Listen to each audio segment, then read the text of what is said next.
All right, so we're in AutoCAD and we're trying to get into that 3D mode.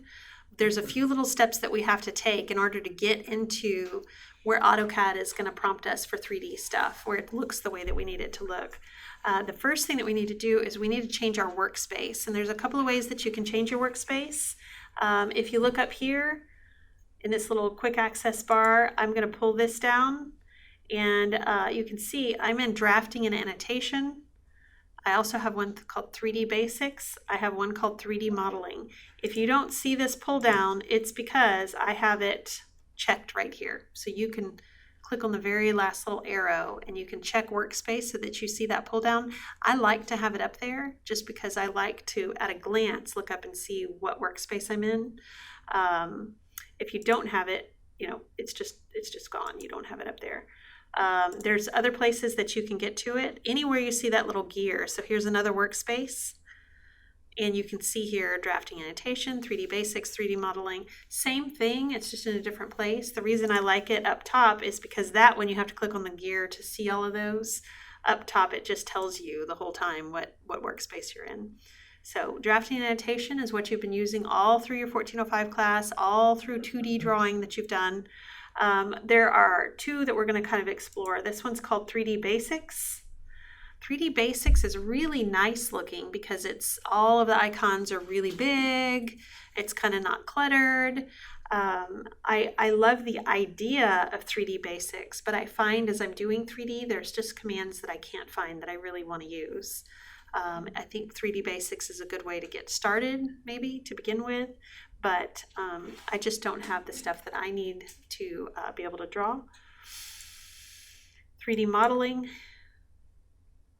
This one is, there's a lot more going on in this one, in this workspace, but you have a lot of you've got the features and the tools that you need for all of this.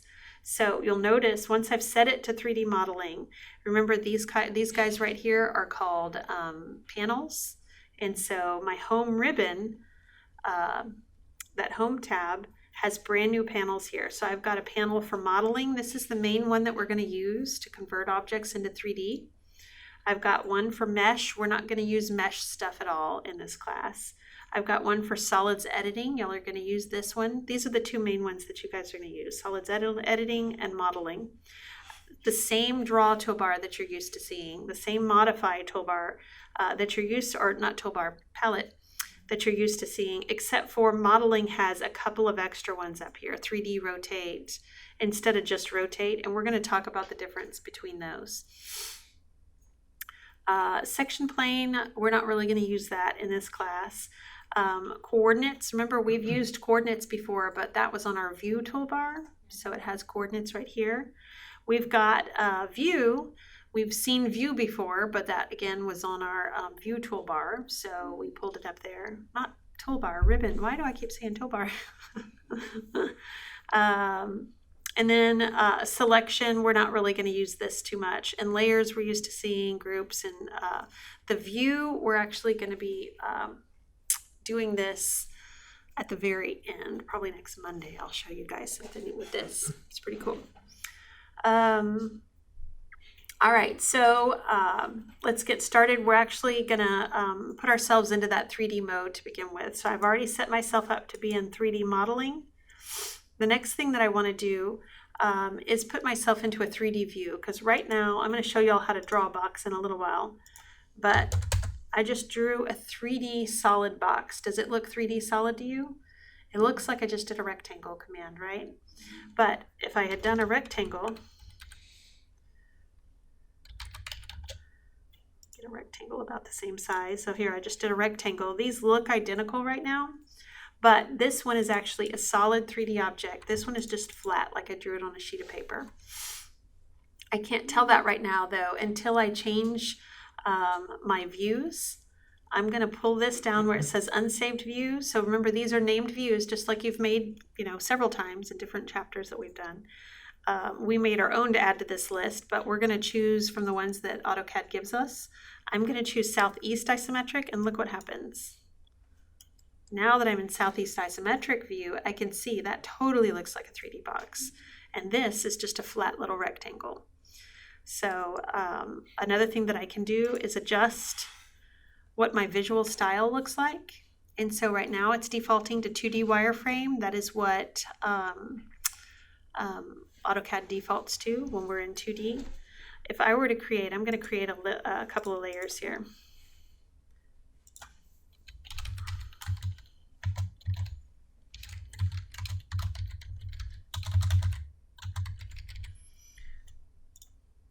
Just to show you what these visual styles are doing.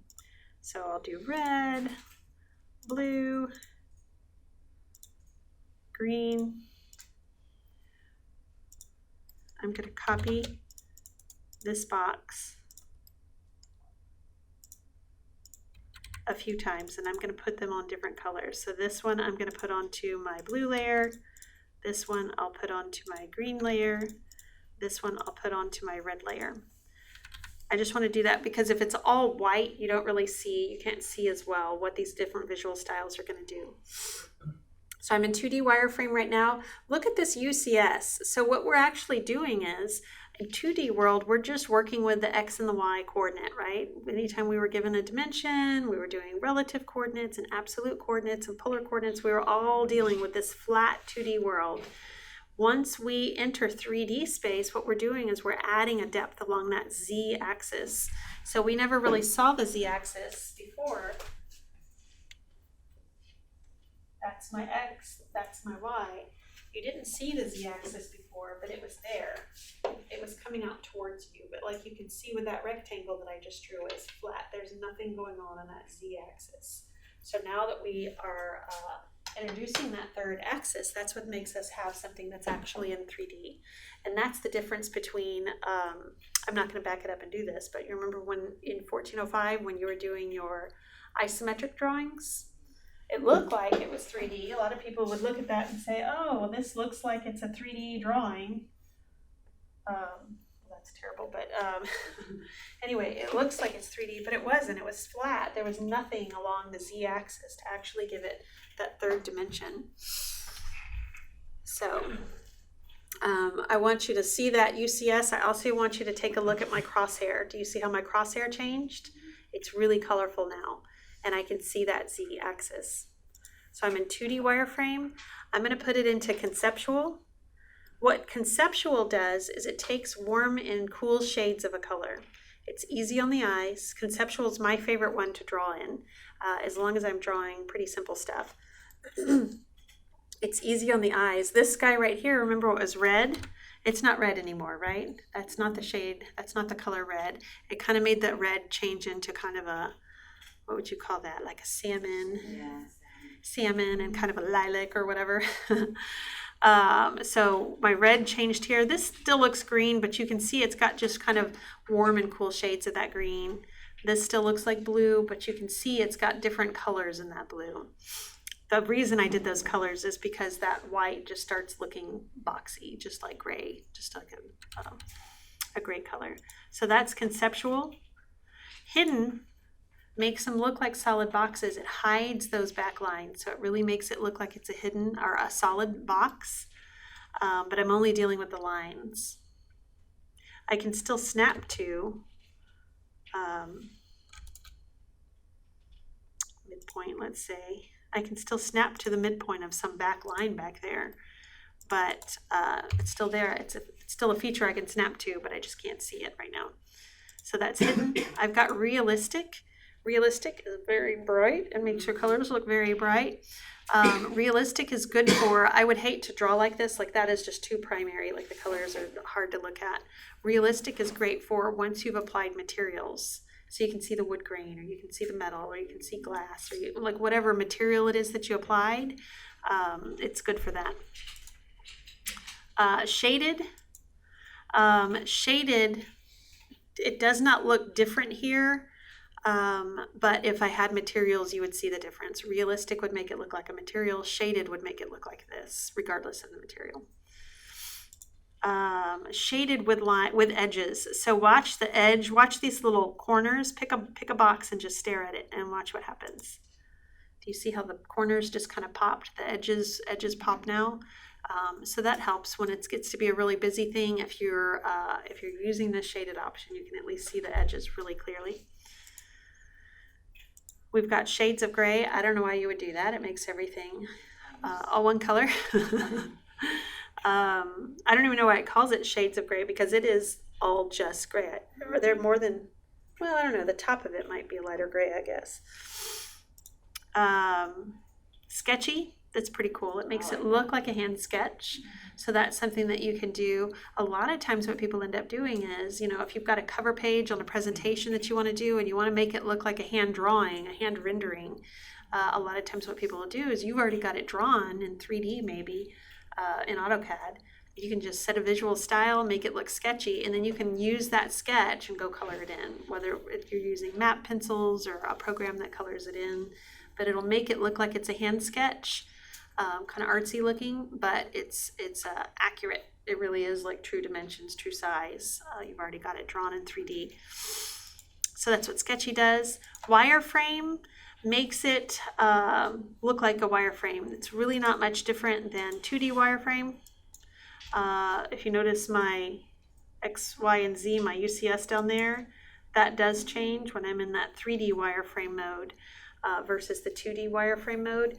Wireframe is a good one to work in if you've got a really big drawing, you've got a lot going on, if you've got a really detailed building that you're doing in 3D. I've seen people do cities just for fun. I don't know, Jeffrey, when he first started teaching here, I came in one time and he was just for the fun of it. He was building a city, like block after block, building after building, details on those buildings, just for fun. Anyway, so if you're doing something like that and you notice that AutoCAD is really starting to lag, then you want to be able to come in here and do this. Set it to wireframe. It's harder to work with just because you have so many lines and you can't, especially when things start getting cut out, you're going to see a lot of lines going on. But AutoCAD processes faster because it's not having to sit there and render every move and every line and every time you use pan and zoom. It's easier on AutoCAD. So that is there's a time and a place when you'll use wireframe.